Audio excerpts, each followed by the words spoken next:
Captain Marcus Raid adjusted his diplomatic sash as the transport ship descended through Kethmer's crimson atmosphere. 20 years of interstellar negotiations hadn't prepared him for this moment, the first human to set foot on the most hostile world in known space. The Kethmori had spent 3 centuries perfecting their hatred of humanity, turning it into an art form passed down through generations. The ship's metal hull groaned against atmospheric pressure as they broke through the cloud layer, revealing a landscape that defied imagination.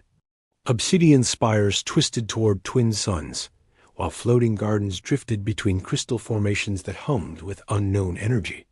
It was beautiful and terrifying, much like everything he'd heard about the Kethmori themselves. Final approach. "Captain," announced his pilot. "Sensors show a full military escort waiting. They're not taking any chances." Marcus nodded grimly. 300 years of propaganda had painted humans as destroyers, thieves who stole worlds and enslaved civilizations. None of it was true, but truth rarely mattered when hatred ran this deep. Still, desperate times called for impossible diplomacy. Both species faced extinction from the advancing void plague, a cosmic phenomenon that consumed entire star systems. Unity might be their only salvation. The landing platform materialized below a masterpiece of architecture that seemed to grow from living stone. Hundreds of Kethmori had gathered, their tall, elegant forms draped in ceremonial robes that shifted color with their emotions. Most burned with shades of red and orange anger and suspicion. A few flickered with curious purple, though they quickly suppressed it. As Marcus descended the ramp, silence fell like a blade. Every eye tracked his movement, searching for signs of the monster their stories had promised. Instead, they found a weathered man in his 40s, gray threading through his brown hair, carrying nothing but hope and determination. At the platform's center stood the royal family. Emperor Darius Nightfall towered above the crowd, his midnight blue skin marked with silver ceremonial scars. Beside him, Prince Orion bore the same regal bearing, though his expression showed more curiosity than contempt.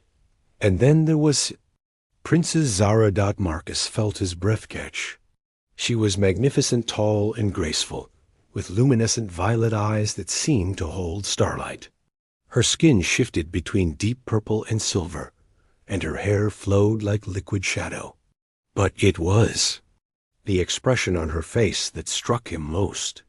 Pure, undiluted hatred blazed in those beautiful eyes, yet something else flickered beneath surprise, perhaps even confusion. Princess Zara Nightfall had been raised from birth to despise everything human.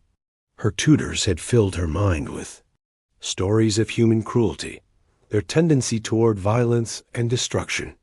She'd studied their military tactics, their weaknesses, preparing for the day she might help drive them from the galaxy entirely. But the creature standing before her bore no resemblance to the savage beast of her nightmares. He was ordinary, gentle even. When their eyes met across the ceremonial space, she felt something unprecedented curiosity about an enemy she'd been taught to hate without question. "Welcome, Captain Reed," Emperor Darius spoke, his voice carrying across the silent crowd. "You stand upon sacred ground. Do not make us regret this decision." Marcus bowed respectfully. "Your Majesty, I'm honored by your trust. I hope today marks the beginning of understanding between our peoples."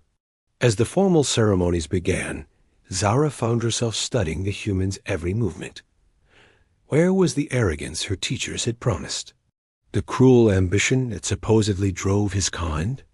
Instead, she saw someone who moved with careful respect, who listened more than he spoke, who seemed genuinely interested in their culture. When the formal introductions reached her, Marcus offered another respectful bow. "Your Highness, your reputation for wisdom precedes you." Zara's robes flashed bright red anger at his presumption. "Do not think your honeyed words will soften my opinion of your kind human. I know what you are. But even as she spoke, doubt crept into her voice. Because looking into Marcus Reed's eyes, she saw something that challenged everything she'd been taught. She saw someone who might actually be worth knowing. The moment stretched between them, charged with possibilities neither had expected. Around them, the ceremony continued, but something fundamental had shifted. A princess raised to hate had felt the first crack in her conditioning, and a diplomat had found something worth fighting for beyond mere survival. The real negotiation was about to begin. The diplomatic quarters assigned to Marcus were luxurious, yet clearly designed as a prison. Crystalline walls allowed surveillance from every angle, and the single entrance remained under constant guard. He didn't mind he'd expected worse from a species that considered him their greatest enemy. What he hadn't expected was the soft chime that echoed through his chambers near midnight, followed by a section of wall dissolving into shadow. Princess Zara stepped through, her form barely visible in the dim light. "Your Highness," Marcus rose from his desk, where he'd been studying Kethmori cultural texts. "This is unexpected." "Lower your voice," she hissed, her robes shifting to deep black, the color of stealth and secrecy. "If anyone discovers I'm here, we'll both face execution." Despite the threat, Marcus felt intrigued rather than afraid. Then why risk it? Zara moved closer, her luminescent eyes studying him with scientific intensity. "You confuse me, human. Everything I was taught about your species suggests you should have tried to deceive us by now, to find our weaknesses and exploit them. Yet you spend your evening reading our poetry." Marcus glanced at the holographic text floating above his desk. Ancient Kethmori, verses about the harmony between light and darkness. "Your culture is beautiful. I wanted to understand it better. Lies come easily to humans," she said, though her voice lacked conviction. "Then test me," Marcus challenged gently. "Ask me anything. I'll tell you the truth, even if it damns my mission." For the next hour, Zara interrogated him about human history, their expansion into space, their conflicts with other species. Marcus answered every question honestly, admitting to humanity's mistakes, their wars, their failures. But he also spoke of their capacity for growth, their ability to learn from errors and become better. "You speak of change," Zara said finally, settling into a chair across from him. "But my people believe nature is fixed. Humans destroy. Kethmori protect. This has always been, has it?" Marcus asked carefully. "Your ancient poetry speaks of a time when your people explored the stars, made contact with other worlds. What changed?" Zara's robes flickered with uncertainty shifting between purple and gold. "The great betrayal. Your people came as friends, then revealed their true nature. They tried to strip mine our sacred worlds, enslave our population. We fought back and drove them away, but the lesson was learned." "What if I told you that's not what happened?" Before Zara could respond, heavy footsteps echoed in the corridor outside. She leaped to her feet, her form beginning to shimmer with active camouflage, but it was too late. The door burst open, revealing General Thorn Blacksteel, the Empire's most decorated warrior and Zara's personal guard since childhood. Thorn's massive frame filled the doorway, his battle-scarred skin glowing with rage-red bioluminescence. "Princess, step away from the human immediately." "Thorn, I can explain." "You can explain why you're consorting with the enemy? Why you're betraying everything your ancestors died to protect?" His hand moved to the plasma blade at his side. "I should kill him now and save us all the trouble." Marcus remained seated, hands visible and empty. "General, I understand your concern, but your princess was only fulfilling her duty gathering intelligence about humanity's true intentions." Thorn's eyes narrowed as he processed this explanation. It was plausible, even clever, but his instincts screamed danger.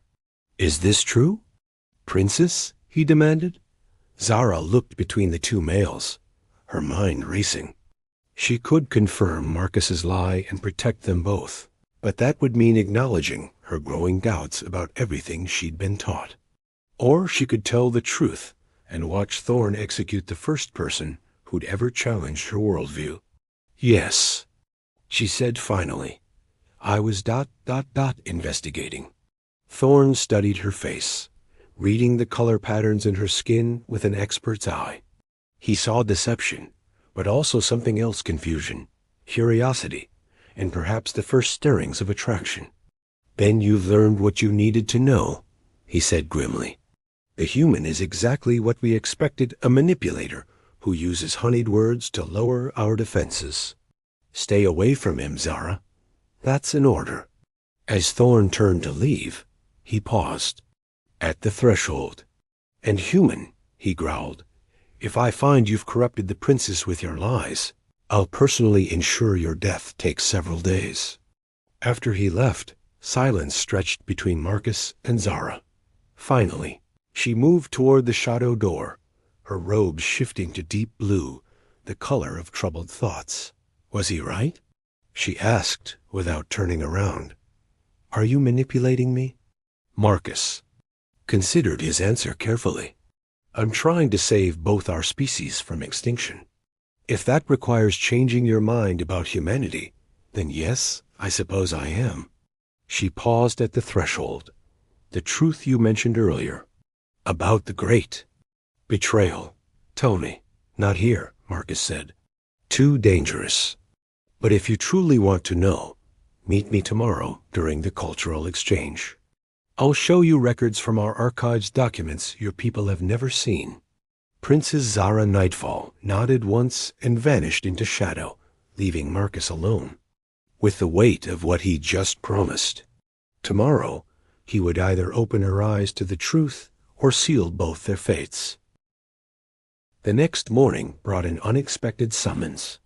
Marcus found himself escorted not to the planned cultural center, but to the Temple of Memory, Kethmer's most sacred site. Ancient crystalline formations stored the collective history of their people, accessible only to the highest-ranking nobles and the temple's keeper. Sage Valora awaited them in the temple's heart, her ancient form bent with centuries of wisdom. Unlike other Kethmori, her skin had faded to pale silver, marked with the sacred tattoos of those who'd touched the living memory of their race. So, she said, her voice like wind through crystal caves, the human who troubles our princess with questions about the past. Princess Zara stood rigidly beside the altar, her robes locked in formal gold, the color of duty overriding personal desire. Sage Valora insisted on being present for any discussion of our history. Marcus bowed deeply to the ancient keeper. I'm honored, Sage. Your reputation for wisdom spans the galaxy. Valora's laugh was like breaking glass. Flattery, even sincere flattery, will not serve you here, human. Show us these records you claim will change everything.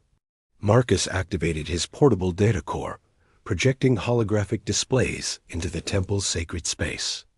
The images showed star charts, diplomatic communications, and battle reports, all bearing the authentication codes of humanity's most secure archives. 300 years ago, Marcus began, humanity did make contact with Kethmer. But we weren't the aggressors in what you call the Great Betrayal. The projections shifted, showing sleek ships bearing neither human nor Kethmori design. The Syndicate, a rogue faction of humans, Altarians, and other species working together for profit. They used stolen human technology and false credentials to approach your worlds. Zara's robes flickered with uncertainty. Lies, human records, would naturally paint humans as innocent. Then let's see what your own memories say, Marcus replied, gesturing to the temple's crystal formations. Sage Valora, access the deep archives. Look for records from before the official histories were written. The ancient keeper's eyes widened. You ask me to question 3 centuries of established truth. I ask you to verify it, Marcus said simply. Valora. approached the central crystal, placing her weathered hands against its faceted surface. Her consciousness merged with a living memory, diving deeper into the past than anyone had gone in generations. What she found there made her gasp. Images flooded the temple raw, unfiltered memories from Kethmori, who'd witnessed the first contact. The attacking ships bore symbols that weren't quite human, crews that included species unknown to the official histories. And there, buried in forgotten testimonies, accounts of true humans trying to stop the attacks, fighting alongside Kethmori. Defenders. Impossible, Zara whispered, when her robes had shifted to white, the color of shock and revelation. The Syndicate framed humanity for their crimes, Marcus continued. They needed both our species focused on hating each other, while they strip-mined worlds on the frontier. The war between us has been incredibly profitable for them. Velora staggered. Back from the crystal, her ancient face pale with shock. The deep memories, they confirm his words. We have been deceived. Even if this is true, Zara said, her voice breaking, it changes nothing. 300 years of hatred cannot be undone with revelations. It can if you're brave enough to try, said a new voice. They turned to see Captain J. Sterling, Marcus's pilot, emerging from concealment near the temple entrance. His young face was grim with urgency. Captain, we need to leave. Now, Jace said. I've intercepted communications between the Syndicate and elements within both our governments. They know about your meeting. They're moving to silence everyone involved. As if summoned by his words, the sound of marching feet echoed through the temple corridors. But these weren't the measured steps of royal guards. They moved with the mechanical precision of mercenaries. Velora pressed a crystal tablet into Zara's hands. The true memories, she gasped. Share them with your people. They deserve to know. The temple doors exploded inward, revealing armed figures in unmarked combat armor. Their leader stepped forward, weapon trained on Marcus. Captain Reed, by order of the Galactic Peace Council, you're under arrest for unauthorized disclosure of classified information.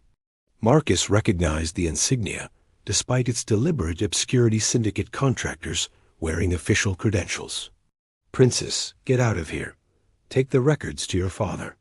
But Zara stood her ground, her robes blazing with defiant red. This is Kethmori sovereign territory. You have no authority here.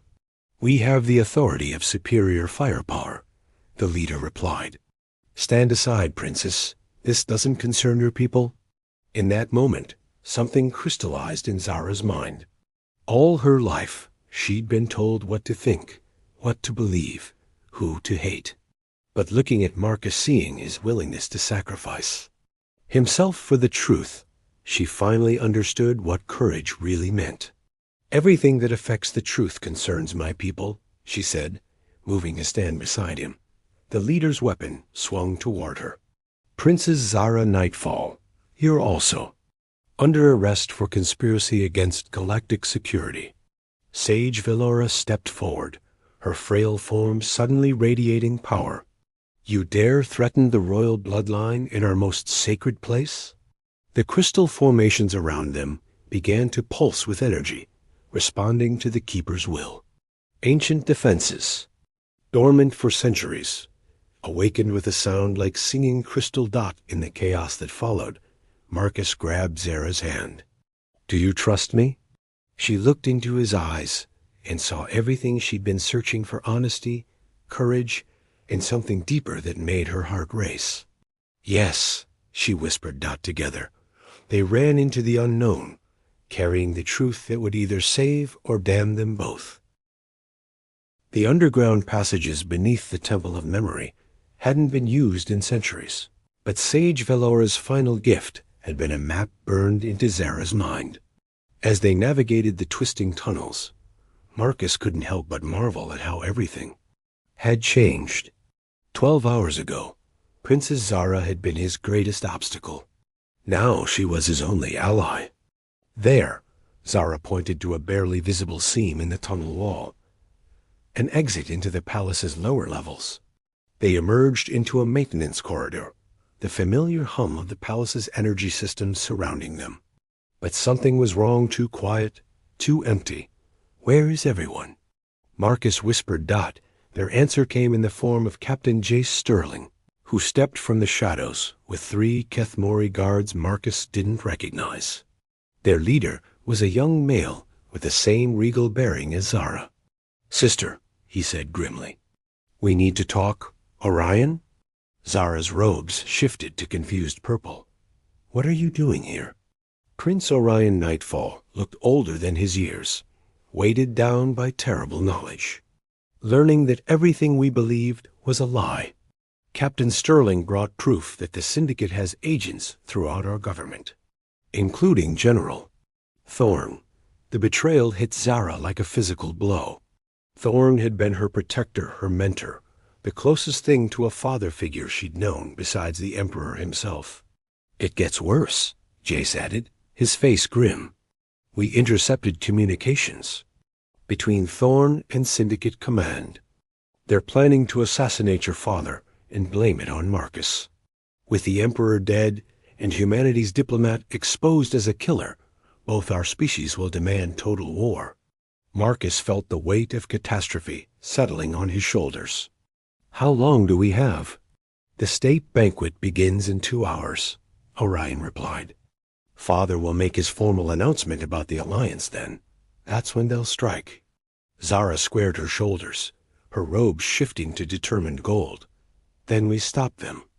"How?" Marcus asked. "We're 4 people against an entire conspiracy." "No," said a familiar voice from the corridor entrance. "You're not alone." Commander Nova Cross stepped into view, flanked by a squad of human special forces. Marcus's heart sank. Had his own people betrayed him too? "Commander Cross," he said carefully, "I wasn't expecting backup." Nova's scarred face cracked into a grim smile. "Neither was the Syndicate. Turns out their communications aren't as secure as they thought. Earth Command has been tracking their operations for months." She gestured to her squad. "Lieutenant Mason intercepted their orders to eliminate you. Admiral Hayes sends his apologies for not briefing you on the Shadow War, but we needed the Syndicate to believe you were operating alone." Marcus felt relief and anger in equal measure. "So I was bait." "The best kind," Nova confirmed. "Bait that could actually succeed in the primary mission. The alliance between Earth and Kethmer is too important to risk, even for operational security." "Prince." Orion studied the human soldiers with analytical eyes. "Your presence here violates every treaty between our peoples." "So does the Syndicate conspiracy," Nova replied. "Sometimes you have to break smaller laws to prevent greater crimes." Zara moved to the center of the group, her natural leadership asserting itself. "We can debate legalities later. Right now, we need to reach my father before Thorn does." "The throne room is under heavy guard," Orion warned. "Thorn's people control all the main approaches." "Then we don't use the main approaches," Marcus said, studying the architectural plans Zara had shared with him days earlier. "Your palace has service tunnels, maintenance shafts. We can reach the throne room from below." Commander Cross nodded approvingly. "I like him already." "Mason, prep for vertical insertion." "Sterling, can you get us close to the throne room's foundation?" "Already working on it," Jace replied, his fingers flying over a portable scanner. "Found an access point through the kitchen levels." As they prepared to move, Zara caught Marcus's arm. "When we reach my father, Thorn will be there. He's not just a traitor, he's one of the most dangerous warriors our people have ever produced." Marcus met her luminous eyes. "Then we'd better make sure we're more dangerous." The journey through the palace's hidden arteries took 40 minutes of careful navigation. They emerged in a storage chamber directly beneath the throne room, the sound of hundreds of voices filtering down through the crystal floor above. The banquet's already started, Orion whispered. Father will begin his announcement soon. Commander Cross checked her weapon one final time. Remember, Thorn and his people are the only hostiles. Everyone else is just caught in the crossfire. Through the crystal floor, they could see Emperor Darius rising from his throne, preparing to address the assembled crowd. General Thorn stood. At his right hand, positioned perfectly for assassination. Now or never, Marcus said. They moved as one, breaking through the crystal floor in an explosion of light and sound. The banquet hall erupted in chaos as nobles scattered and guards rushed toward the disturbance. But Marcus only had eyes for Zara as she raced toward her father, the truth crystal in her hands blazing with stored memories. Everything they'd fought for came down to this moment, whether love could overcome centuries of manufactured hatred. The crystal floor of the throne room exploded upward in a shower of glittering fragments, sending the assembled nobles scrambling for cover. Emperor Darius Nightfall stood frozen at his throne as the impossible unfolded before him, his daughter. Rising from beneath the palace floor, flanked by human soldiers, and carrying something that pulsed with the light of pure memory. General Thorn's hand moved toward his weapon, but Commander Cross was faster. Her plasma rifle trained on him before he could draw. "I wouldn't," she said calmly. "My people have this room surrounded. Father." Zara called out, her voice cutting through the chaos. "Don't listen to Thorn. He's been lying to us all." The Emperor's massive form remained rigid, his midnight blue skin flickering with confusion and rage. "Daughter, what is the meaning of this? Why do you bring armed humans into our sacred space?" Before Zara could answer, Thorn stepped forward, his scarred features twisted with desperate fury. "My Emperor, the princess has been corrupted by human lies. They've poisoned her mind against her own people." "Have they?" Darius's piercing gaze moved between his daughter and the human soldiers. "Then explain this corruption, Zara. Make me understand why you would betray everything we hold sacred." Zara moved closer to the throne, the truth crystal blazing in her hands. "Because everything we hold sacred was built on lies, Father. The great betrayal, our hatred of humanity, the war that's consumed 3 centuries, none of it was real." She raised the crystal, and Sage Valora's final gift activated. The air above the throne room filled with holographic images, memories pulled from the deepest archives, showing the truth about first contact between their species. The assembled nobles gasped as they witnessed their ancestors fighting alongside humans against a common enemy. They saw the Syndicate's deception, the framing of humanity for crimes they never committed, the careful manipulation that had turned 2 species into mortal enemies. "Lies," Thorn roared, drawing his plasma blade. "Human deception made manifest." But Emperor Darius raised one massive hand, his eyes never leaving the floating memories. "General, be silent. I would hear all of this." For 20 minutes, the truth played out above their heads. Marcus stood quietly beside Zara, watching centuries of hatred crumble in the face of evidence. When the final memory faded, silence fell, like a shroud over the throne room. "If this is true," Darius said slowly, "then we have been fools. Our people have died for nothing."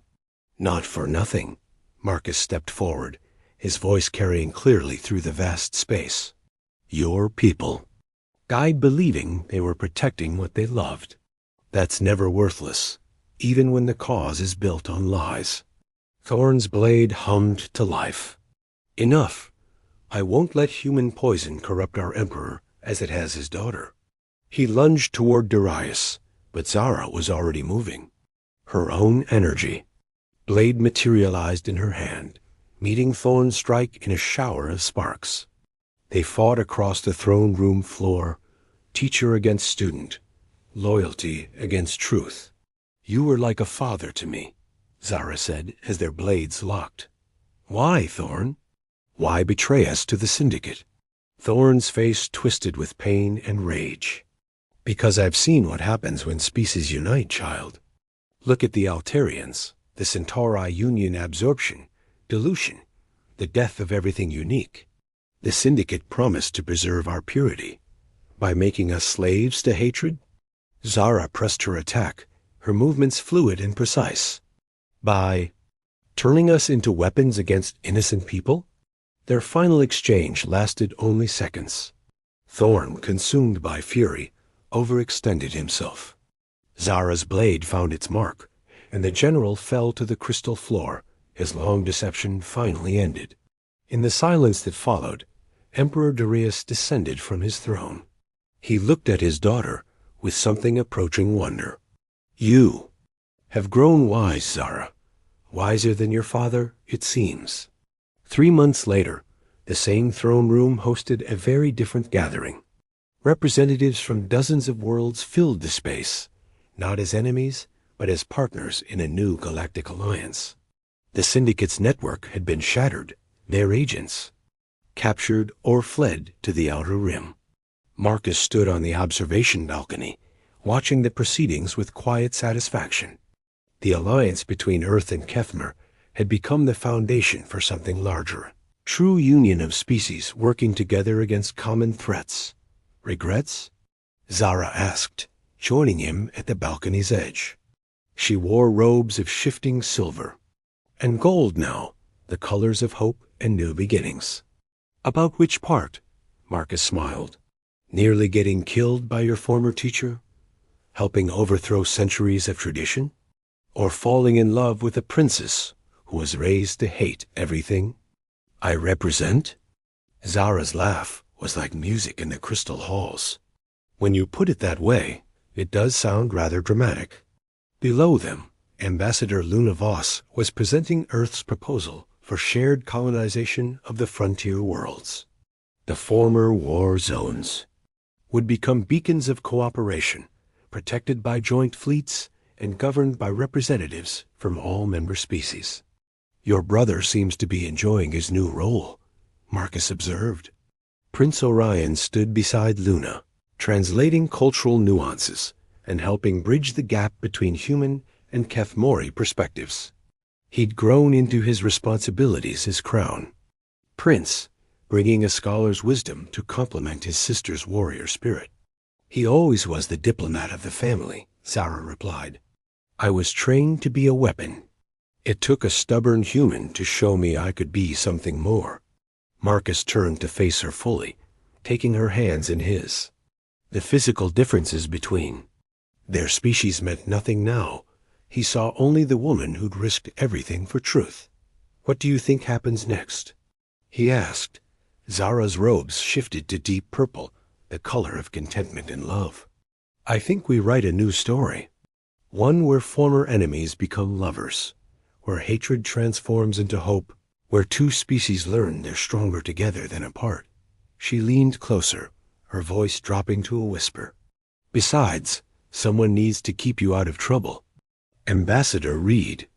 Their kiss was witnessed by the stars themselves, streaming through the crystal dome above the throne room. Below them, the galaxy's representatives worked to build a better future, while above them, two hearts that should have been enemies beat as one. The woman raised to hate humans had instead learned to love one, and in doing so, had helped heal wounds that had festered for 3 centuries. Sometimes the most powerful revolutions began not with armies or weapons, but with two people brave enough to look beyond everything they'd been taught and find something worth fighting for. In the end, love had indeed conquered all, not through force, but through the simple, radical act of choosing trust over fear, hope over hatred, and truth over comfortable lies. The stars bore witness to a new age of wonder, born from the ashes of ancient conflict, intended by hands that had learned to work together, despite every reason to remain apart. And in the palace of Kethmer, where hatred had once held court, love now reigned supreme.